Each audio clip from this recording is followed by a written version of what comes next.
vám pekný deň. Naša téma dneska je psychologická príprava vo futbale a ja sa len chcem na úvod spýtať, že kto má nejaké skúsenosti vôbec s nejakou mentálnou prípravou alebo športovou psychológiou, športovým psychológom? Ruky hore, prosím, kto má? Dobre, takže nie až tak veľa ľudí. Dobre, fajn, ja si robím vždy taký prieskum. Dobre, na úvod, ja by som trošku predstavila, že čo tá mentálna príprava vlastne je. Ono je veľa podľa mňa mýtov okolo mentálnej prípravy. V prvom rade nie sme žiadni čarodejníci, ani nejakým spôsobom akože nemáme hneď riešenie. Že ono, tá mentálna príprava je vlastne tréning ako každý iný a zameriava sa na zlepšenie výkonu, športového výkonu, s tým, že tým hlavným cieľom je to, aby vlastne sme pomáhali športovcom, aby ich hlava neobmedzovala vo výkone, ale práve aby im pomáhala. Takže takým najzákladnejšími témami, ktorým sa venujeme, sú napríklad sebavedomie, je to koncentrácia, je to motivácia. A dneska by som tým, že je tu taká zmeska, že sú tu aj hráčky, aj tréneri, tak dlho som úprimne uvažovala nad tým, že ako to celé poňať. Dneska by sme si ukázali také základy úplne mentálnej prípravy a pripravila som si pre vás aj také praktické odporúčania aj pre trénerov, aj pre hráčky. Len ešte k tomuto. Budeme mať k dispozícii otázky a potom na konci kľudne budete sa môcť pýtať. Tí, ktorí sa nechcete pýtať osobne, tak je k dispozícii slajdov. Verím, že to veľa z vás pozná s tým, že ak si naskenujete ten QR kód, tak sa vám vlastne objaví webka, kde potom môžete pridať otázky a na konci si ich môžeme potom spolu zodpovedať. Dobre, takže to iba tak na úvod, že taká možnosť je. A ešte sa trošku predstavím. Ja som teda športová psychologička.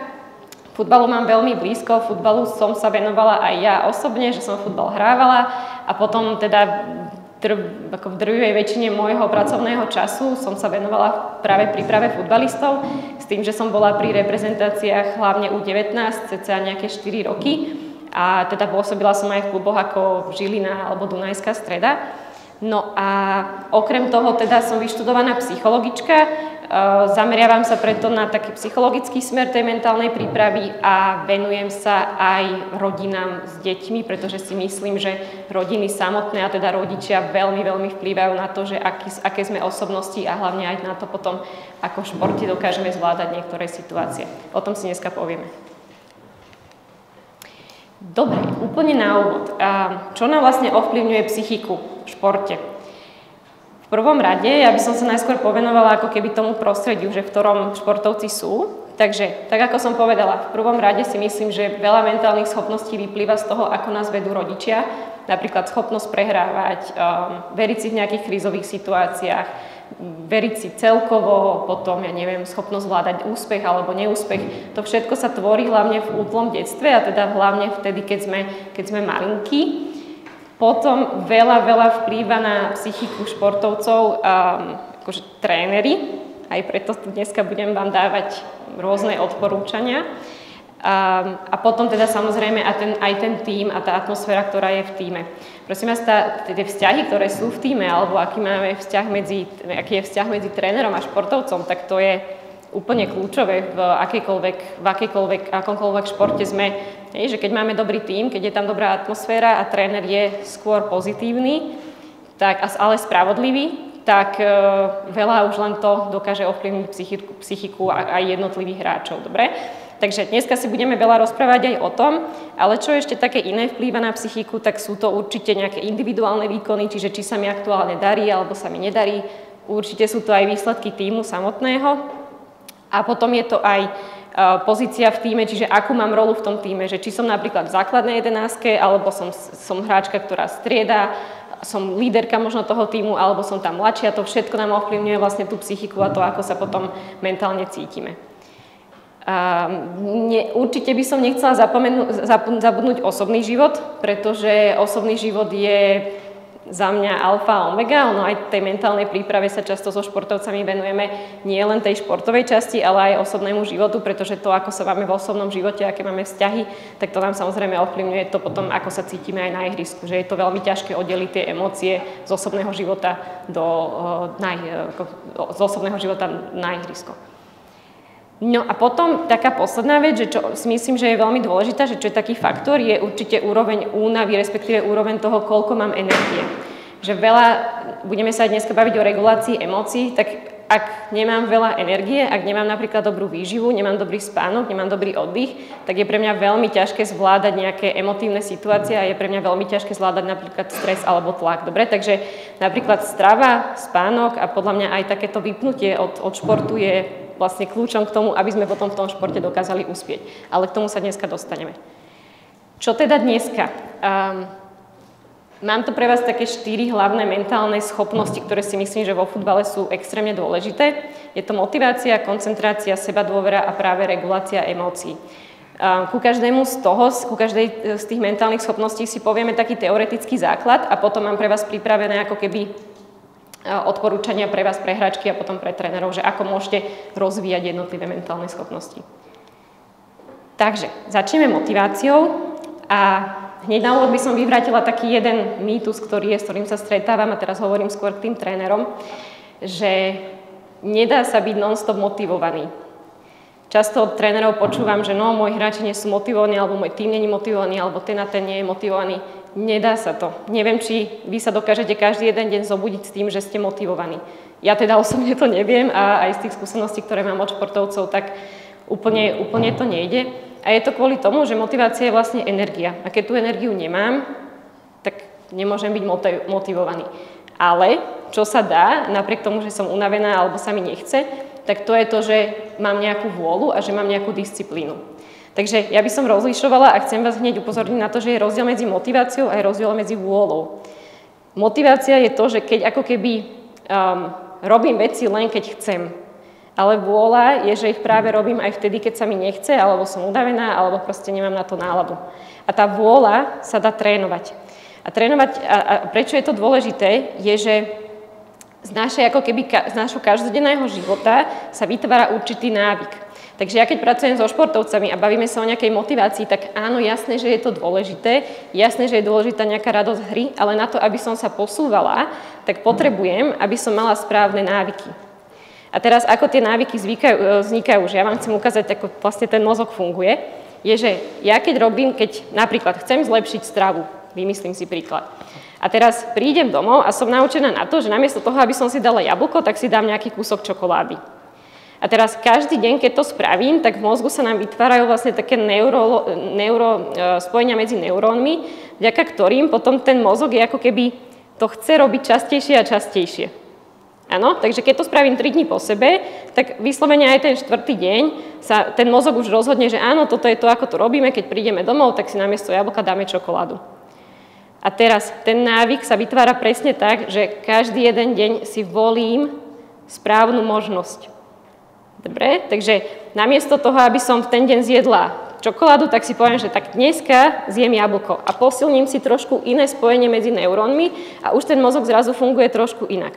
Rovnako je to potom, keď to spravím druhý deň, tretí deň a keď to takto robím, 2 týždne, tak ten mozog automaticky sa naučí na to, že keď prídem domov, tak namiesto toho, aby som si dala čokoládu, tak si dám jablko.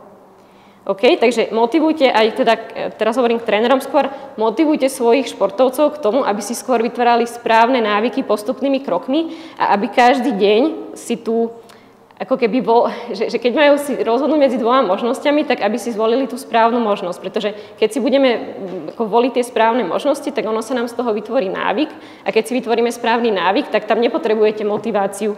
To je niečo, čo automaticky potom robíte. Dobre? Takže napríklad, keď si chcem zobrať, že ja mám tento príklad veľmi rada, veľa pracujem napríklad s týmto so športovcami, že si stávame ako keby vždy také schodisko, že keď si vytváram nejaký nový návyk, tak sa zameriavam na to, aby som si ho postupne ako vytvárala. Že nedá sa teraz napríklad, ak chcem tú zdravú stravu riešiť, tak nedá sa zo dňa na deň prestať jesť všetko zlé, ale dá sa to postupnými krokmi. Hej? Chceme, aby to bolo trvanlivé. Ak zo dňa na deň spravím nejakú zmenu, väčšinou sa k tomu po mesiaci alebo po 2 mesiacoch vrátim. A to úplne nechceme.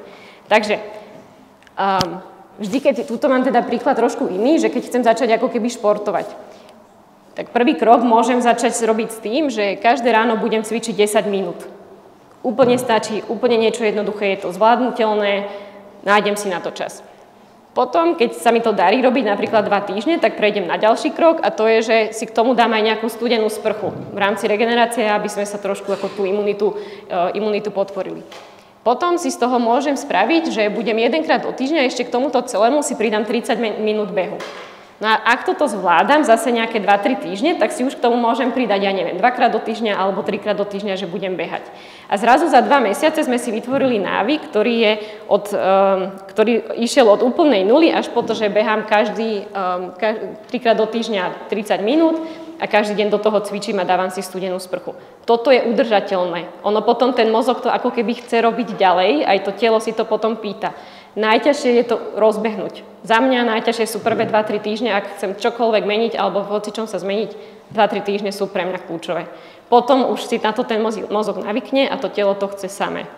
Dobre? Toto schodisko, ono sa to dá použiť vlastne na všetko, že ja neviem, keď chcete, aby hráč začal, aby bol lepší v 1-1, aby si viac dovolil v zápase v 1-1, no tak začnite napríklad tým, že po tréningu bude 50 minút robiť 1-1, potom to preniesie do tréningu, potom to preniesie na zápas a tak ďalej. Dobre, ale nejde to hneď všetko naraz. Ľudia z mojej skúsenosti, často chcú hneď byť na tom 4. schodíku. A áno, nehovorím, že sa to nedá, ale určite si myslím, že stabilnejšia je tá postupná cesta k tomu cieľu. Dobre, v rámci motivácie sú podľa mňa dôležité také 2 pojmy. Neviem, či ste o tom počuli, že rastový mindset a fixný mindset, ono už je to celkom spopularizované. Čo to znamená? Máte 2 typy ako myslenia, alebo 2 typy ľudí. Ľudia s fixným mindsetom si myslia, že keď napríklad niečo im nejde, takže už je to trvalé, že už sa to nedá zmeniť. To sú typy hráčov alebo hráčov, ktorí vám povedia, že niečo im nejde, ale nič nerobia preto, aby sa to zlepšilo. A neveria tomu ani, že sa to dá zlepšiť. Čiže ja proste nie som dobrá v obrane, alebo nie som dobrá v 1-1, alebo nie som, ja neviem, ja vlastne vôbec neviem strieľať góly. Hej? A to je problém. Namiesto toho, na čom so športovcami pracujem, je, že tá viera v to, že ak na sebe budem pracovať, tak viem sa zlepšiť. A ono je dokázané aj vedecky, na to bolo veľa štúdií, tým, že už je to také spopularizované, že ľudia s rastovým mindsetom sú oveľa aktívnejší, úspešnejší a šťastnejší v živote. Oni dokonca, keď si to porovnáme v ostatných oblastiach, tak dokonca ľudia s fixným mindsetom, keď sa im nedarí v niečom, tak to často vzdávajú. Že si myslia, že no dobre, tak ja neviem, nejde mi toto, nejde mi útok, tak ja nebudem útočiť, budem iba brániť, budem sa zameriavať na to. Áno? Ľudia s tým fixným, teda s tým rastovým mindsetom, čo sa týka neúspechu, tak to vnímajú tak, že OK, tak toto je niečo, na čo môžem pracovať a chcem preto spraviť niečo, aby som bola v tom lepšia. Že je to ako keby informácia k tomu, že čo môžem zlepšiť. Je to kľúčové, keď máte proste 2 hráčov, ktorí keď nemá dobrú formu, tak to vzdáva a nepracuje na sebe a potom máte hráča, ktorý keď nemá formu, tak napríklad trénuje navyše, tak za pol roka budú tí hráči úplne niekde inde. Dobre, takže k čomu ja športovcov pozbudzujem, je práve ten rastový mindset, pretože si myslím, že je to naozaj cesta k nejakému úspechu a k nejakej udržateľnej motivácii, keď sa bavíme o tej motivácii. Dobre, toto sme si povedali, môžeme ísť ďalej. Ďalšia vec, čo sa týka motivácie. Keď už sa niečo odhodlám robiť, tak je veľmi dôležité, ako si potom vyhodnocujem, že či je to pre mňa prospešné alebo nie. Dám príklad. Ak som hráčka, ktorá teraz napríklad chce pracovať na tom 1-1 a prídem zo zápasu a poviem si, že ten zápas bol hrozný a že proste mi to vôbec nevychádzalo a zahodím a poviem si, že nemá zmysel robiť ten tréning a zahodím to, tak sa nezlepším. Áno? Čiže keď si chcete potom aj merať to, že či ste úspešní alebo neúspešní, tak prosím vás, nikdy to nestávajte len na tom, že či máte nejaké výsledky alebo nie. Že ono je to často o tom procese a kým sa v niečom zlepším, že kým sa mi to vlastne dostane do toho výsledku, že to dokážem urobiť v zápase, tak to chvíľku trvá. Lenže ja sa stretávam s tým, že napríklad som mala športovkyňu, vrcholová športovkyňa už 20-23 ročná, robí teda individuálny šport a pracujeme teda spolu už nejakého pol roka a mala preteky, v ktorých skončila proste horšie a napísala mi po pretekoch, že nič nemá zmysel, že z toho, čo ona robí, že ona tomu venuje proste veľa úsilia a že to nemá zmysel a že teda s tým prestane. A to je ako keby tá chyba v tom myslení, že nie je to iba o tom, že my keď sme si to potom rozobrali, tak vlastne zistila, že spravila v tom preteku jednu chybu, ale všetko ostatné vyriešila dobre. A za pol roka sa posunula tak, že proste predtým by tých chyb spravila oveľa viac. Dobre, takže vždy, aj keď budete napríklad s hráčmi pracovať, tak veľmi závisí od toho, že akú spätnú väzbu im dávate, pretože keď oni majú pocit, že to nemá zmysel, tak ťažko sa potom akokoľvek motivuje do nejakej ďalšej práce. Dobre, podsúvame sa k odporúčaniam. Čiže pre hráčky teraz, hovorím hráčkam alebo k hráčom, ktorí tu sú. Trénujte si skôr vôľu, než samotnú motiváciu, vytvárajte si návyky. Nikdy sa nebudete cítiť proste non-stop motivované, to je pre mňa ako mýtus, ktorý nejako v spoločnosti je, ale to sa proste nedá, to je nadľudské, dobre? Takže vytvárajte si skôr ako návyky a trénujte si vôľu, čiže trénujte si to, že aj keď sa vám nechce, tak aj tak niečo urobíte. To máte pod kontrolou, to viete spraviť. To, či sa budete na to v ten deň cítiť alebo nie, tak to úplne pod kontrolou nemáte. Ale to, či to spravíte, tak to áno. Určite odporúčam pracovať s nejakými cieľmi, to znamená, že keď si budete pred sezónou, tak môžete si dávať sezónne ciele, potom mesačné ciele, týždenné alebo denné. Že vždy si ako keby na ten mesiac stanovíte, že na čom chcete pracovať, alebo na tú sezónu, na čom chcete pracovať, alebo potom ja odporúčam si dávať aj také denné ciele, že dobre, že čo by som dneska chcela stihnúť, alebo čo môžem dneska spraviť preto, aby som bola lepšia hráčka. Lebo ak aj preto niečo spravím, tak dostaneme sa k tomu, tak na tom si predsa budujem to svoje sebavedomie ďalej. Ale k tomu sa dostaneme. Vždy si skúste nájsť nejaký cieľ do tréningu, hlavne v situáciách, keď sa vám na ten tréning nechce ísť.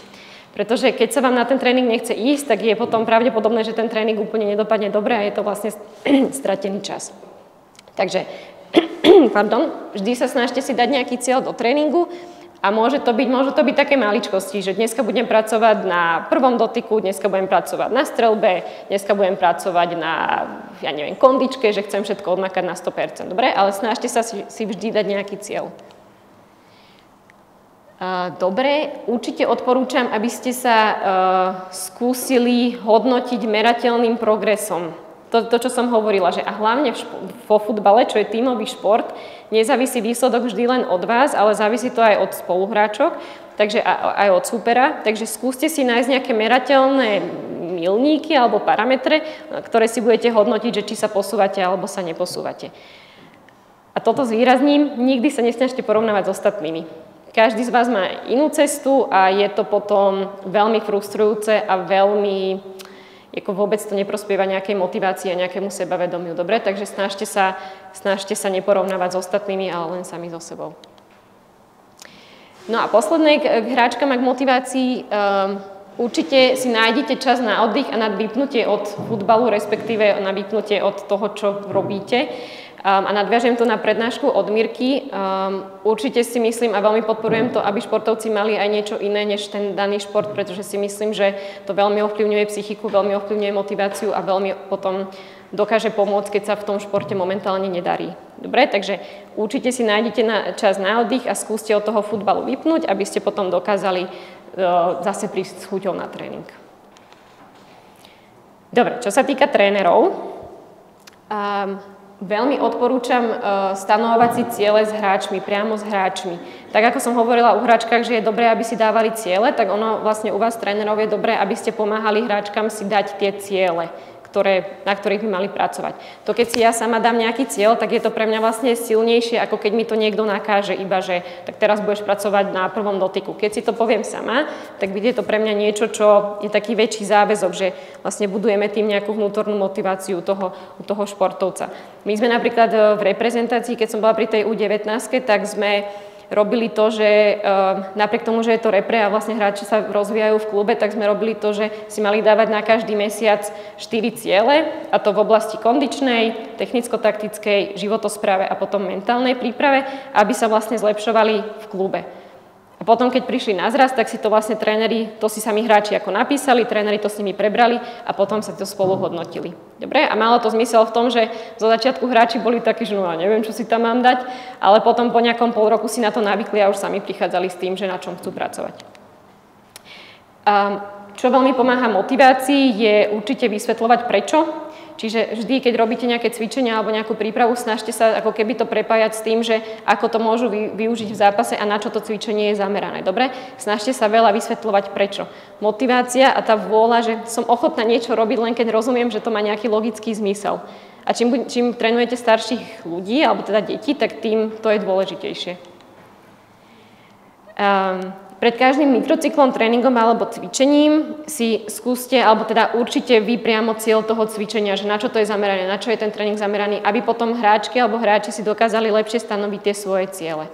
Dobre, to je tiež také odporúčanie. Skúšajte dávať športovcom zvládnutelné výzvy. Čo to znamená?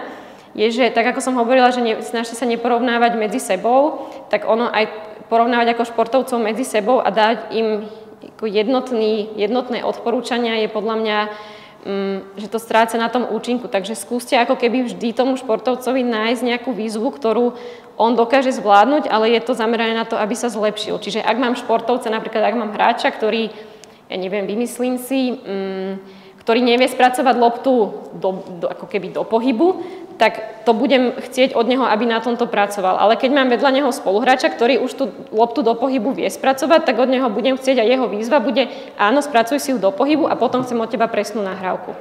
Dobre, čiže snažte sa ako keby šiť na mieru tie výzvy, ktoré dávate a snažte sa im dávať ako to, na čo majú pracovať. A potom taká klasika asi, že snažte sa do tréningu zapojiť nejaké zábavné cvičenia a rozbíjať stereotyp. Je veľkým strašiakom motivácia nejakej chuti je vlastne stereotyp, to, že je všetko rovnaké a to už sa nám potom vôbec do toho prostredia nechce. Dobre, koncentrácia. Zase taká podľa mňa téma, ktorá je často aj v médiách rozoberaná, že no, prestali sme sa koncentrovať a dostali sme gól, alebo teda nesprávne sme sa koncentrovali. Za mňa najlepšia koncentrácia je, keď vlastne nerozmýšľame. Keď si zoberete, že kedy sa vám najlepšie hralo, tak určite mi poviete niečo v zmysle, no, keď som mala čistú hlavu, alebo keď som proste iba hrala a nerozmýšľala som nad tým. Áno, presne tak to je. A teraz prečo? Vždy najlepšia koncentrácia je, keď sa zameriavame na prítomnosť. To znamená, že som tu a teraz a že neriešim ako keby to, čo bolo. Čiže napríklad nejaká predošlá chyba, alebo že sme dostali gól, alebo že sa mi niečo stalo pred zápasom. Ale neriešim ani to, čo bude. To znamená, že neriešim, že no tak čo, teraz vyhráme ten zápas, prehráme, teraz spravila som chybu a budem hrať ďalší zápas, alebo ma tréner zase posadí, čo mi povie tréner, čo mi povie otec a tak ďalej. Neviem, či sa v tom nachádzate alebo nie, ale myslím si, že každý jeden športovec zažil to, že mu tá hlava ako keby počas výkonu cestuje v čase a to je, na jednej strane je to prirodzené, pretože ono, takú funkciu mozgu máme, ale najlepšie úplne je, keď máte tých športovcov stále v tzv. Prítomnosti. To znamená, že dokážu sa sústrediť len na to dianie na ihrisku, len na to, čo sa na tom ihrisku deje teraz. Čo na to môžete využiť, tak sú to tzv. Koncentračné kotvy, k tým sa ešte dostaneme, nechcem úplne predbiehať, ale cieľom je, aby vždy, keď vlastne zistím, že mi hlava išla buď do minulosti alebo do budúcnosti, tak sa jednoducho len vrátim do toho, že OK, čo je teraz moja najbližšia úloha, čo mám teraz na ihrisku robiť. Druhý princíp koncentrácie je, že chceme, aby sa športovci koncentrovali von. Čo to zase znamená? Keď sa koncentrujem dnu, predstavte si to ako takú baterku, že tá koncentrácia je vlastne ako baterka, s ktorou svietíte a to, na čo zasvietite, tak tomu venujem pozornosť a to sa potom aj samozrejme deje v tom zápase. Ak svietim ako keby dnu, čiže rozmýšľam nad tým, čo som nepremenila, že ako som to mohla nepremeniť, keď rozmýšľam nad tým, že aké vôbec mám myšlienky, alebo sa zameriavam na to, že čo bolo, alebo čo bude, alebo na to, ako sa cítim, tak vždy sa ako keby koncentrujem dnu. Tá koncentrácia není efektívna, pretože nám potom chýba pár sekúnd, kým zareagujeme na to, čo sa na ihrisku deje. Čiže čo chceme od hráčov alebo od hračiek, je, že chceme, aby sa stále koncentrovali von, čiže na to dianie na ihrisku. Čiže kde je lopta, kde mám supera, kde mám svojich spoluhráčov a či stojím na správnom mieste. Dobre, to je trochu iné, neviem, či v tom vidíte rozdiel, ale je iné ako keby zameriavať sa na to, čo sa deje na ihrisku a je iné zameriavať sa na to, že čo sa deje vo mne. Ono sa to samozrejme počas toho výkonu stáva, ale zase našim cieľom je učiť športovcov, aby sa koncentrovali čo najviac von. Čiže, ako na to? Keď zistím, že sa nekoncentrujem, teraz hovorím skôr na hračky, že keď zistím, že sa nekoncentrujem, že riešim to, že predtým som spravila nejaké zlé rozhodnutie, alebo riešim to, že či budem ten ďalší zápas hrať, že či som si to pokazila u trénera alebo nie, tak keď to zistím, najdôležitejšie je si ako keby uvedomiť, že sa to deje, čo tiež nie je také jednoduché v tej emócii, ale prvý krok k tomu je ako keby to uvedomenie, že aha, pozor, myslím na niečo iné, ako by som mala. V tom momente treba spraviť taký druhý krok a to je, že vyslovene si poviem, že stop, že takto rozmýšľať nechcem. Dobre? A potom nastáva ten refokus, čiže snažím sa vrátiť zase naspäť do toho zápasu, na to, čo sa na ihrisku deje a na to môžem teda využiť tie koncentračné kotvy. A teraz ono sú rôzne. Že môžem začať ako keby sledovať loptu. Zase tú baterku, namiesto toho, aby som rozmýšľala nad tým, že čo už som všetko pokazila, tak sa zamerám na to, že kde je lopta, kde mám svoje spoluhráčky, kde stojí možno nejaký súper, ktorého mám brániť a čo mám teraz v tomto momente robiť. Veľmi pomáha, a zase teraz hovorím skôr k hráčkam, veľmi pomáha coaching v tomto. Že keď sa navzájom ako coachujete, tak vlastne čo sa deje, je, že vnímate to, čo sa na ihrisku deje a vlastne není čas, aby ste rozmýšľali nad tým, že čo sa deje vo vás alebo čo sa stalo predtým. Takže tréneri, povzbudzujte svojich hráčov a hráčky k tomu, aby komunikovali, pretože nielen, že to pomôže týmu ako takému a k tej organizácii hry, ale pomôže to aj jednotlivým hráčom a hráčkam sa koncentrovať. A teda hráčky, ktoré tu ste, tak určite odporúčam komunikáciu ako jedno zo zásadných podľa mňa koncentračných stratégií, ktoré môžete využiť. Zase hráčky, snažte sa vždy zameriavať iba na vašu najbližšiu úlohu, čiže to, čo teraz v tomto momente mám robiť. Už to, čo sa stalo, už neovplyvnite, to, čo sa stane po zápase, alebo či ako ten zápas skončí, tak to je moc ďaleko. Vašou úlohou je stále sa držať tu a teraz, čiže to čo teraz potrebujem urobiť. Vo výkone určite nie je priestor na hodnotenie. To znamená, že ako náhle ja začnem zase rozmýšľať nad tým, že čo bolo dobré, čo nebolo dobré, tak zase už ako keby sa nekoncentrujem na to, čo sa deje vonku. Čiže ak sa začnete hodnotiť, skúste to stopnúť a skúste sa zamerať naspäť na to dianie. Dobre? Ten priestor na vyhodnotenie si chýb bude, keď je hra prerušená, ja neviem, keď je polčas, alebo teda až po konci zápasu. Dobre?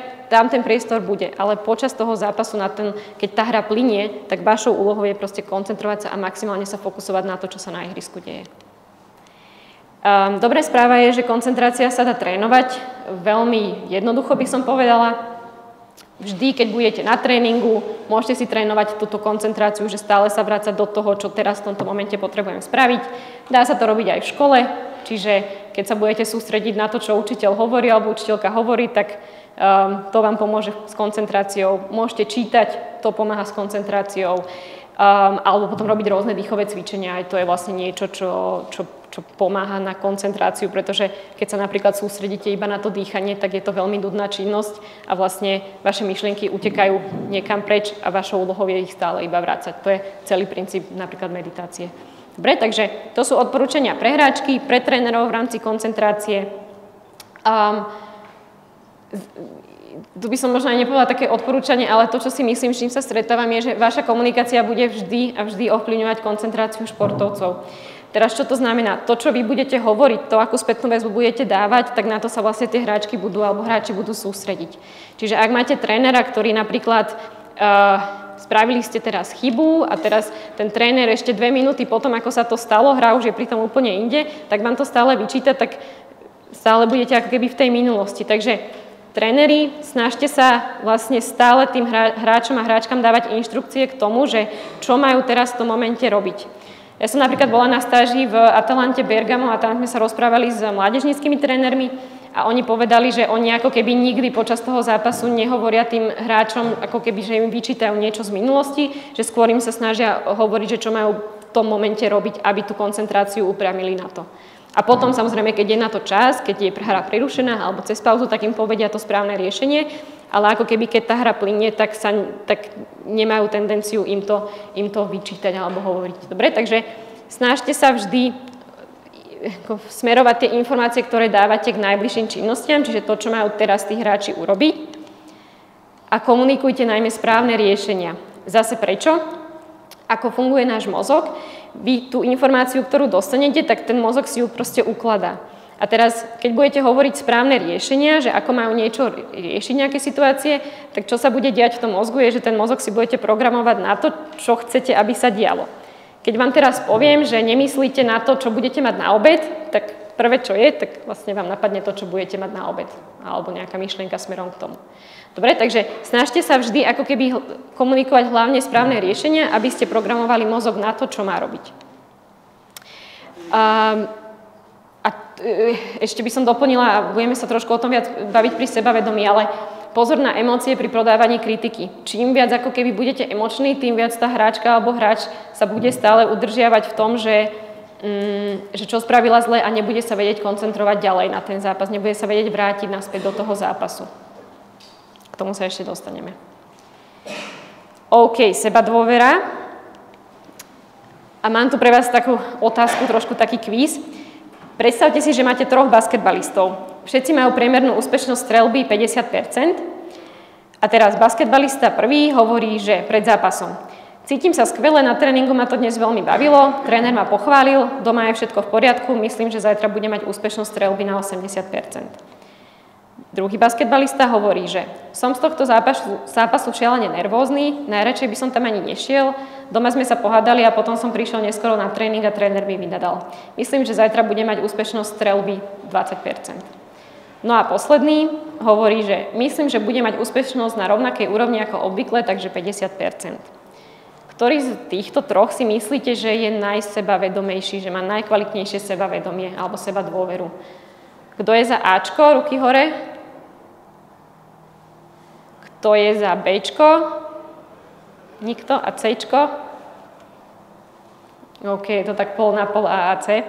Za mňa určite Cčko. Kvôli čomu? Z čoho sa vlastne skladá sebadôvera? Zase taký mýtus je, že najviac sebavedomí ľudia sú tí, ktorých je najviac počuť a najviac vidieť a tak ďalej. To prosím vás vôbec nie je pravda. Sebavedomie nemusí znamenať, alebo sebadôvera nemusí znamenať, že som teraz najhlučnejšia v šatni alebo že robím najväčšie opičky. Sebadôvera sa skladá z 2 komponentov. Prvé je sebavedomie a druhá je sebaistota. Teraz keď si iba odoberete to slovo seba z tých 2 slov, tak vám vznikne vedomie a istota.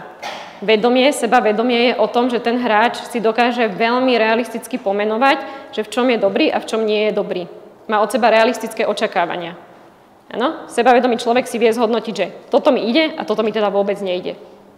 Sebaistota sa ako keby vytvára od toho, že či verím tomu, že napriek tomu, že napríklad mám dobrý prvý dotyk, tak či verím tomu, že to dokážem preniesť do zápasu. Či som si istá tým, že to dokážem preniesť do zápasu.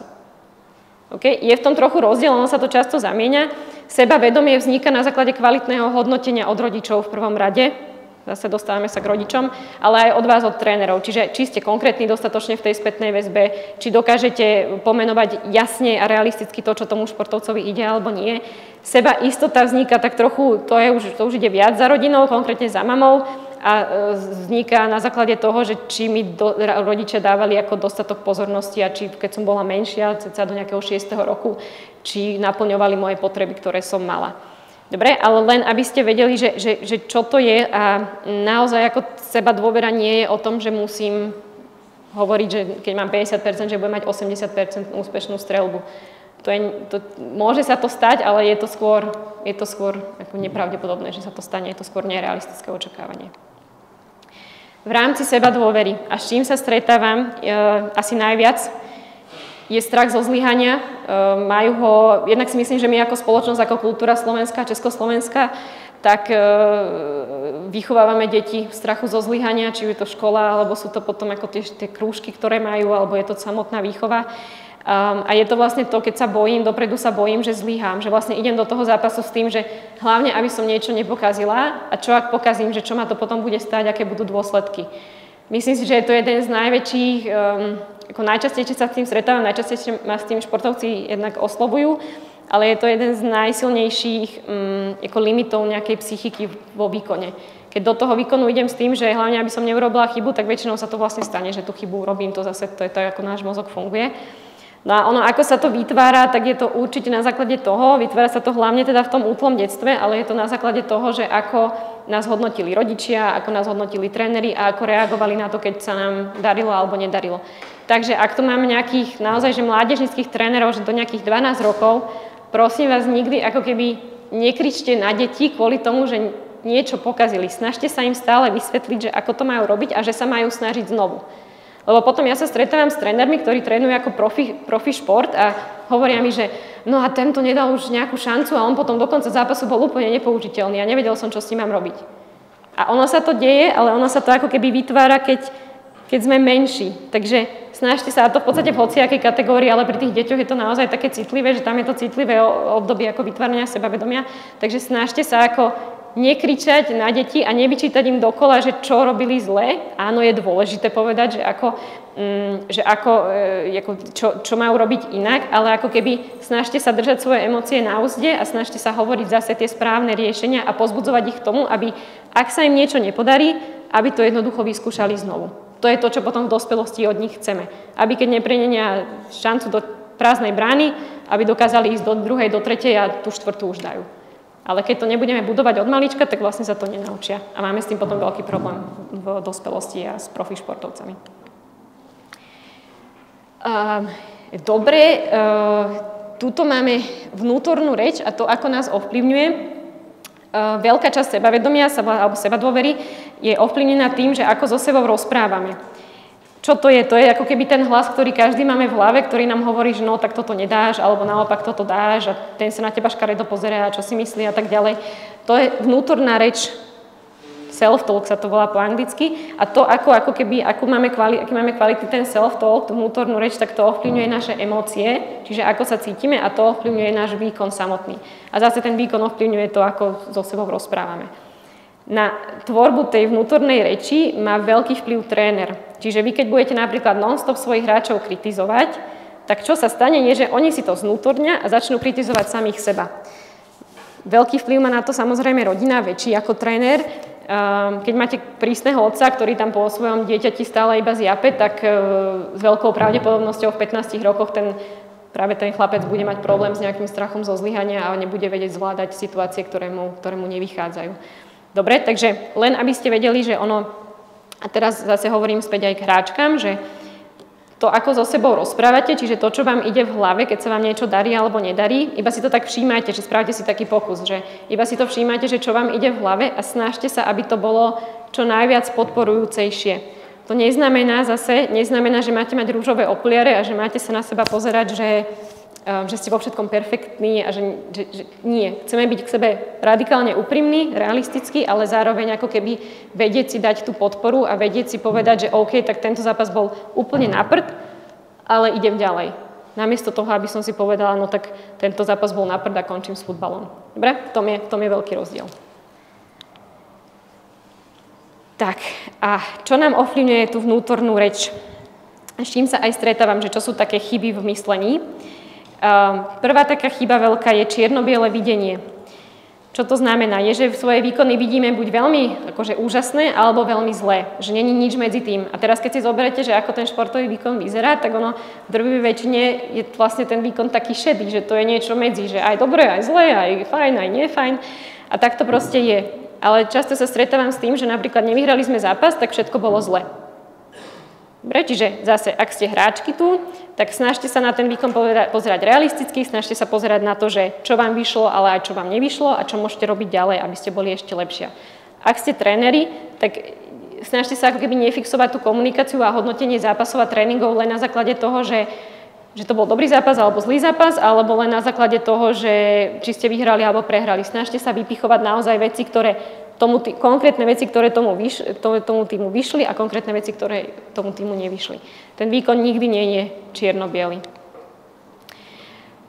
Druhý taký kognitívny omyl je katastrofizácia, čiže keď ako keby myslím si, že to už dopadne všetko katastroficky. Čiže keď napríklad nepremením šancu, tak si pomyslím, že no tak mne to tam už dneska určite nepadne. To není pravda. Naša hlava pod stresom hlavne a pod tlakom zväčša ako keď sme nejaký úzkostní a v strese, tak reagujeme skôr na to, že čo všetko zlé sa môže stať ale častokrát tie také čierne scenáre, tie katastrofické scenáre sa vlastne aj nenaplnia. Dobre, takže zase, ak máte pocit, že toto vám napadá, že keď nepremeníte šancu, tak si poviete, že no tak dneska není môj deň, mi to tam nepadne, tak je to ako keby chyba v tom myslení, lebo je to veľmi nerealistické, že stále vám to tam môže padnúť. No a posledná, taký častý kognitívny omyl je, že odmietam ako keby pozitíva. To znamená, že keď sa mi niečo nepodarí, tak si myslím, že je to totálne moja chyba, ale keď sa mi niečo podarí, tak si poviem, že no tak ale to je ako to kvôli tomu, že super, dneska nemal svoj deň napríklad. Alebo že, ja neviem, bola to náhoda. Dobre? Zase, budujeme si sebavedomie na tom, čo nám išlo, aj na tom, čo nám nešlo, ale zameriavajte sa aj na to, čo vám v tom zápase vyšlo, nie len na to, čo vám nešlo. Za mňa každý robí chyby. Nestretla som ešte človeka, ktorý bol perfektný, alebo dokonalý, alebo mal perfektné výkony, nedá sa to. A treba to prijať. Treba prijať to, že chyby budeme robiť a že je skôr dôležité to, ako sa s nimi budeme vyrovnávať. Nie je to iba o tom, že musíme mať perfektný výkon. Skôr je to o tom, že si pripravím nejaký plán na to, že ako chcem reagovať na to, že sa mi vlastne nedarí. To je psychická odolnosť. Takže, mám tu pre vás dve konkrétne situácie. Ak sa mi nepodarí výkon, alebo sme prehrali ten zápas, skúste si iba vyhodnotiť to, že čo ste mohli urobiť inak, lepšie, že čo vlastne v tom zápase nebolo dobré a čo máte robiť inak. Potom si povedzte, že ako to na budúce teda budete robiť inak. Zase programujeme ten mozog na to, aby vedel, čo má v tej situácii robiť, ale vyhodnoťte si aj to, čo vám išlo. Dobre? Čiže keď sme sa bavili o tom čierno-bielom videní, tak toto je návod, ako tomu môžete predísť. No a za mňa, keď sa vrátime k nejakému rastovému mysleniu, ktoré sme mali na začiatku, tak ono to vlastne hovorí to, že ak prehrám alebo mám nejaký horší výkon, tak vlastne si z toho vyhodnotím, že na čo mám pracovať ďalej do tréningu. Takže si dám ten cieľ, že dobre, no tak nešla mi obrana napríklad v tom zápase, tak teraz tento týždeň sa zamerám na to, aby som mala dobré súboje 1 na 1, alebo aby som, ja neviem, takticky dobre stála a tak ďalej a tak ďalej. Mám tu pre vás aj Rogera Federera, ktorý vám tiež o tom trošku porozpráva, o tom, ako on zvládal prehry a zlé výkony. In 2008, I was going for a record 6 consecutive titles. I was playing for history. I'm not going to walk you through the match point by point. If we did, we would be here for hours. Almost 5 hours to be exact. There were rain delays. The sun went down. Rafa won 2 sets. I won the next 2 sets in tie breaks. And we found ourselves at 7-all in the 5th. I understand why people focus on the end. The final minute is so dark I can barely see the chalk on the grass. But looking back, I feel like I lost at the very first point of the match. I looked across the net and I saw a guy who just a few weeks earlier crushed me in straight sets at the French Open. And I thought, this guy is maybe hungrier than I am. And he's finally got my number. It took me until the 3rd set before I remembered, hey buddy, you're the 5-time defending champion, and you're on grass, by the way. You know how to do this, but I came too late, and Rafa won, and it was well deserved. Some defeats hurt more than others. I knew I would never get another shot at 6 in a row. I lost Wimbledon, I lost my #1 ranking, and suddenly people said, "You had a great run. Is this the changing of the guard?" But I knew what I had to do. Keep working, keep competing. Potom ďalšia situácia, čo sa týka sebavedomia, s čím sa často stretávam, je, že hráči alebo hráčky sa nevedia vrátiť po chybe do zápasu. A zase, ako na to? V prvom rade, ak spravíte nejakú chybu a tá hra ďalej plynie, nie je čas rozmýšľať nad tým, že ste tú chybu spravili. Dobre, takže skúste stopnúť myšlienky o tom normálne spovedať, že stop, teraz takto nechcem rozmýšľať a zamerať sa ako keby na to ďalšie. Pokiaľ je čas, že tá hra sa zrazu preruší, určite podporujem to, aby ste si povedali niečo pozitívne, že áno, ďalšie mi vyjde, alebo zvládnem to a tak ďalej. Lebo keď sa budete kritizovať iba a nadávať si, tak vám to nepomôže v rámci seba dôvery. Nebudete zrazu sebavedomejšia, alebo nebudete sa lepšie cítiť v tom zápase. Čiže snažte sa tie myšlienky automaticky stopnúť a hneď sa sústrediť na to, čo sa na ihrisku deje. Dať si taký pokyn, že OK, teraz sa potrebujem vrátiť, lebo som stratila loptu. Môžete využiť tie koncentračné kotvy, čiže začať viac sledovať loptu, začať viac sledovať, či správne stojím, či mám chytenú superku, alebo či som dobre v nejakom taktickom systéme. v hernom systéme. Dobre, takže ako náhle spravím chybu, už to neovplyvním, snažím sa zamerať na to ďalšie. A zase Roger. In tennis, perfection is impossible. In the 1,526 singles matches I played in my career, I won almost 80% of those matches. Now, I have a question for you. What percentage of points do you think I won those matches? Only 54%. In other words, even top-ranked tennis players win barely more than half of the points they play.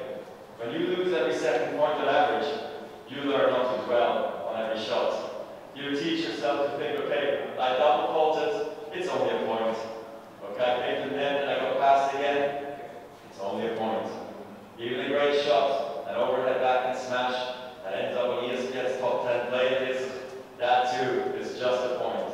So here's why I'm telling you this. When you're playing a point, it has to be the most important thing in the world that it is. But when it's behind you, it's behind you. This mindset is really crucial because it frees you to fully commit to the next point and the next point after that. With intensity, clarity, and focus. The truth is, whatever game you play in life, sometimes you're going to lose. A point, a match, a season, a job. It's a roller coaster with many ups and downs.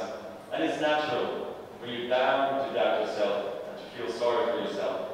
And by the way, your opponents have self-doubt too. Don't ever forget that. But negative energy is wasted energy. You want to become a master at overcoming hard moments. That is, to me, the sign of a champion. The best in the world are not the best because they win every point. It's because they know they'll lose again and again and have learned how to deal with it. You accept it, cry it out if you need to, and then force a smile. Hovoril síce o tenise, ale ja si myslím, že sa to veľmi pekne dá potom preniesť aj do futbalu, dobre? Takže to iba na takú inšpiráciu, že aj naozaj tí najlepší robia chyby a že je pre nich ťažké to prekonať, ale dá sa to. Čiže aby som to trošku zrýchlila. Odporúčanie pre hračky. Určite buďte k sebe úprimné, snažte sa na seba pozerať realisticky, ale hľadajte na sebe aj pozitíva. Dávajte si pozor na váš vnútorný hlas, iba si to tak všímajte teraz, že ako na seba reagujete, čo vám beží v hlave, keď spravíte chybu, alebo keď sa vám niečo nepodarí a čo si hovoríte, keď máte nejaký úspech. Keď si neveríte pred nejakým zápasom, skúste si napríklad napísať zoznam toho, že ako dôvody, prečo by som to mala zvládnuť. Dobre, náš mozog sa snaží nás presvedčiť o tom, že na niečo nemáme, aby sme sa tomu vyhli, ale väčšinou sú to naozaj také katastrofické myšlienky, ktoré nie sú pravdivé. A oslavujte malé víťazstva. Čiže aj keď sa vám podarí nejaký progres alebo niečo malé, v čom ste sa zlepšili, že ste sa posunuli na tom schodisku o schodiček vyššie, je to dobré a na tom si treba to sebavedomie stavať. Pre trénerov, rovnako ako pre hráčky, snažte sa byť realisti, ale cieľene hľadajte aj pozitíva. Keď budete dávať spätnú väzbu, snažte sa byť čo najkonkrétnejší, čiže nie, že si mal dobrý zápas, ale čo presne v tom zápase bolo dobré, pretože na tom si potom športovci budú vlastne zbudovať to sebavedomie. Vytvárajte prostredie, kde je OK urobiť chybu. Ja nehovorím, že nemáme sa z tých chyb ako keby sa ich snažiť minimalizovať a poučiť, ale nesnažte sa z toho spraviť strašiaka, dobre? Lebo to automaticky bude vytvárať u športovcov strach zo zlyhania.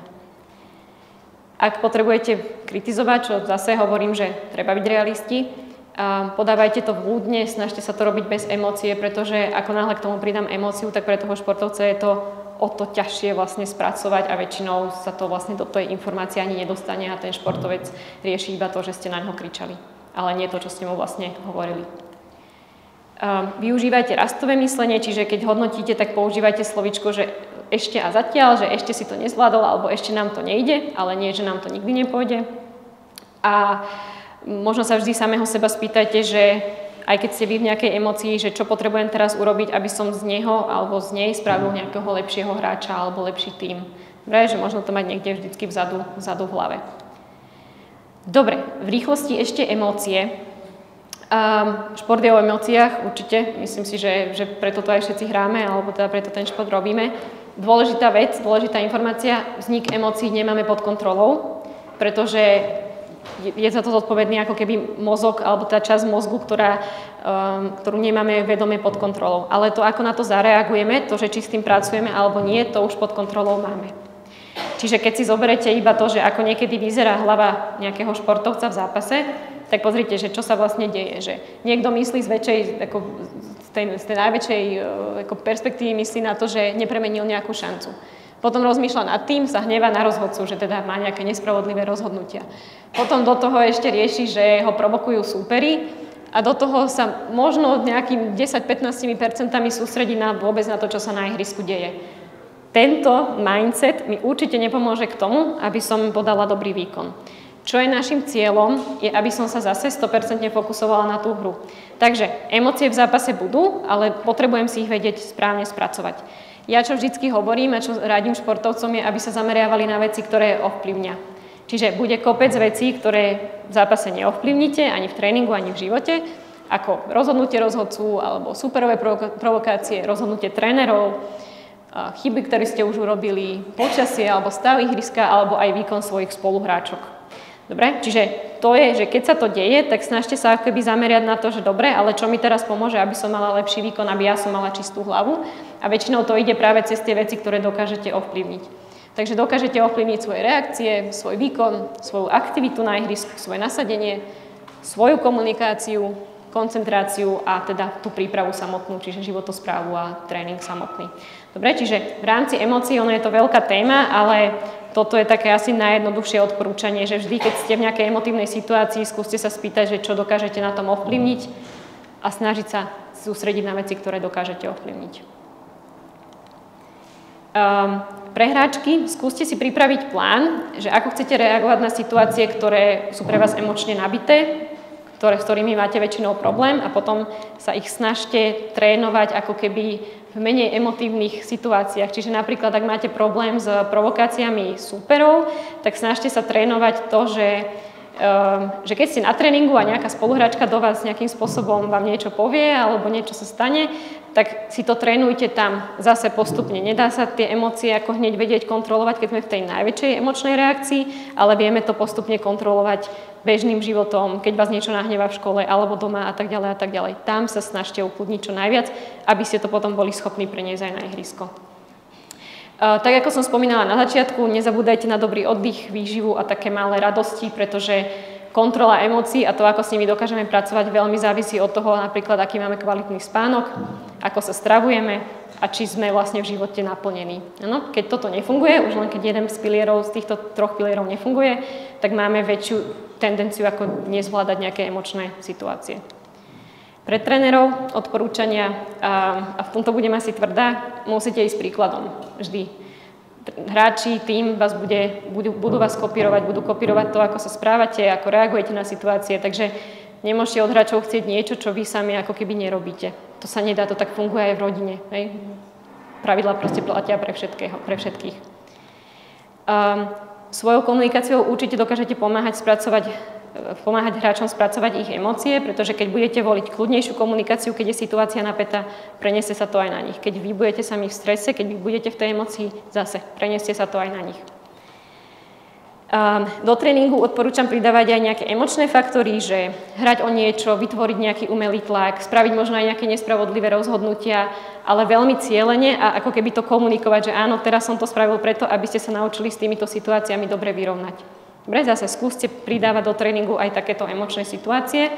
No a pozbudzujte lídrov tímu, aby dokázali správne nastaviť energiu toho tímu.